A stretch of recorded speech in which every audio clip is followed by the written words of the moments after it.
அது ஒரு அழகான காலை பொழுது. அந்த காலை பொழுதுல நம்ம தன்விக்குருவி முகத்துல மட்டும் ரொம்பவே சோகம் இருந்தது. ஏன்னா வெயில் காலம் முடிஞ்சு மழை காலம் வரப்போகுது. அது தனக்கு தேவையான உணவை பத்தி ரொம்பவே கவலைப்பட்டுச்சு.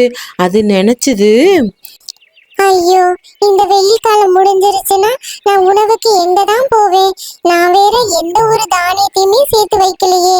இந்த பக்கத்துல இருக்க மரங்கள்ல கூட இப்ப எந்த ஒரு பழங்களுமே இல்ல. அதையும் நான் சாப்பிட்டு முடிச்சிட்டேன். இப்ப நான் சாப்பாட்டுக்கு என்னதான் பண்றது? ஐயோ! அப்படி கவலைப்பட்டுக்கிட்டே தன்விக்குருவி தன்னோட இரைய தேடி பறக்க ஆரம்பிச்சது. அது நாள் கணக்க ரொம்பவே பறக்க ஆரம்பிச்சது. ஆனா அதுக்கு போதுமான தேவையான எந்த ஒரு தானியமும் கிடைக்கவே இல்லை. அலைஞ்சி அலைஞ்சி ஊஞ்சி போன தன்விக்குருவியோ இளைப்பாறுறதுக்காக பக்கத்துல இருக்க ஒரு பெரிய மரத்துல அமர்ந்துருச்சு. கடவுளே, நானும் ரொம்ப நாளாவே அலைஞ்சுக்கிட்டே இருக்கேன். ஆனா நான் சேர்த்து வைக்கிறதுக்கு தேவையான எந்த ஒரு தானியமும் எனக்கு கிடைக்கலையே. இப்படியே போச்சுன்னா நான் மழைக்காலத்துல பட்னியா தான் இருக்கணும். ஐயோ! பக்கத்து கிராமத்துல ஒரு மாமரமும் ஒரு வாழை மரமும் இருந்தது. அந்த மாமரம் ரொம்பவே நல்ல மாமரம். தன்னை தேடி வர பறவைகள் அனைவருக்கும் பசினா தன்னோட பழத்தை கொடுத்து உதவி செய்யும். ஆனா வாழை மரம் தன்னோட வாழைப்பழங்கள் ரொம்பவே தித்திப்பாவும் இருக்கிறதுனால ரொம்பவே அகம்பாவத்துல இருந்தது. தன்னை தேடி வர பறவைகள் யாருக்குமே அது பழத்தை கொடுக்கவே கொடுக்காது. ஒரு நாள் மாமரம் சொன்னது, இங்க பாரு வாழை மரமே, மழைக்காலம் வரப்போகுது. உன்னோட பழத்தை நீ கொடுத்தாதான் உன்னோட வெயிட் குறைஞ்சு நீ நல்லபடியா இருக்க முடியும். அதனால உன்னோட பழத்தை மற்ற பறவைகளுக்கு கொடுத்துரு. இல்லைன்னா உன்னோட பழத்தோட வெயிட் தாங்காம கண்டிப்பா நீ கீழே விழுந்துருவ. அப்படி ரெண்டு மரங்களும் பேசிக்கிட்டு இருக்கும் போதே தன்விக்குருவி அந்த பக்கமா வந்தது. அத ரெண்டு மரங்களும் பார்த்துச்சு. தன்விக்குருவிய பார்த்து மாமரம் கேட்டது, இங்க பாரு குருவி, உன்னை பார்க்க புதுசா இருக்கு.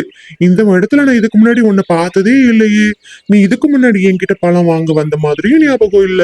நீ யாருன்னு கொஞ்சம் சொல்ல முடியுமா? தன்விக்குருவிய பத்தி மாமரம் விசாரிச்சுட்டு இருக்கும் போதே வாழை மரம் கேட்டது, ஏய், இங்க பாரு, நீ யாரா வேணா இருந்துட்டு போ.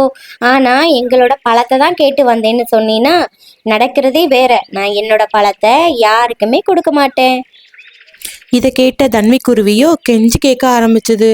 இங்க பாருங்க வாழை மரமே, என்னோட மழைக்காலத்துக்கு தேவையான உணவை நான் சேர்த்து வைக்க தவறிட்டேன். அதனால நான் சேர்த்து வைக்காம போனேன்னா மழைக்காலம் ஃபுல்லாவே நான் பட்டினியா தான் இருக்கணும். தயவு செஞ்சு உங்க உணவுல எனக்கு கொஞ்சமா கொடுப்பீங்களா? நீ என்னதான் கெஞ்சி கேட்டாலும் என்னோட பழத்தை நான் யாருக்குமே கொடுக்க மாட்டேன். இதுக்கு முன்னாடி எத்தனையோ பேர் கேட்டாங்க, அவங்களுக்கும் நான் கொடுக்கல. உனக்கு மட்டும் நான் எப்படி கொடுப்பேன்? வேணும்னா பக்கத்துல இருக்க அந்த மாமரத்துக்கிட்ட பழத்தை வாங்கிட்டு போ. இதை கேட்டுட்டு இருந்த மாமரம் தன்விக்குருவி கிட்ட சொன்னது, இங்க பாரு குருவி, என்னோட பழம் கொஞ்சம் புளிப்பா தான் இருக்கும். ஆனா உன்னோட மழைக்காலத்துக்கு தேவையான பசிய போக்குறதுக்கான தகுதி என்னோட மாம்பழத்துக்கு இருக்கு. உனக்கு வேணும்னா நீ என்னோட மாம்பழத்தை எடுத்துக்கிட்டு இங்க இருந்து தாராளமா கிளம்பலாம். நீயோ ரொம்ப தூரத்துல இருந்து வந்தேன்னு சொன்ன. தயவு செஞ்சு சீக்கிரமா கிளம்பு.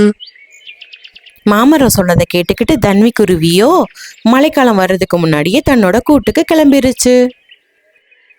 கொஞ்சம் நல்ல மழைக்காலமும் வர ஆரம்பிச்சது. என்ன மாமரமே, இன்னைக்கு பார்த்து ரொம்ப மழை பெய்யுது.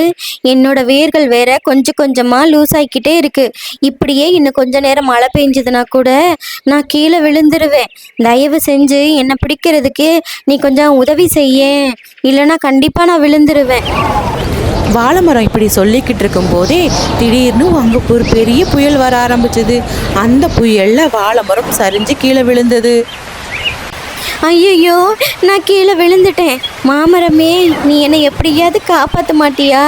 ஐயோ, என்னோட பழத்தை நான் யாருக்கு வேணாலும் கொடுக்குறேன். தயவு செஞ்சு என்னை எப்படியாவது காப்பாத்துங்க. நான் தான் உன்கிட்ட அப்பவே சொன்னேன்ல, உன்னோட பழத்தை மற்றவங்களுக்கு கொடுத்தா தான் நீ உயிரோட இருக்க முடியும்னு. என் பேச்சை கேட்காம போனது உன்னோட தப்பு. இப்போ ரொம்ப காலதாமதமாயிருச்சு. இனிமே உன்னை என்னால் காப்பாற்றவே முடியாது. என்னை மன்னிச்சிரு. மாமரம் சொன்னதை கேட்டுக்கிட்டே வாழை மரம் கொஞ்ச நேரத்தில் தன்னோட உயிரையும் விட்டது.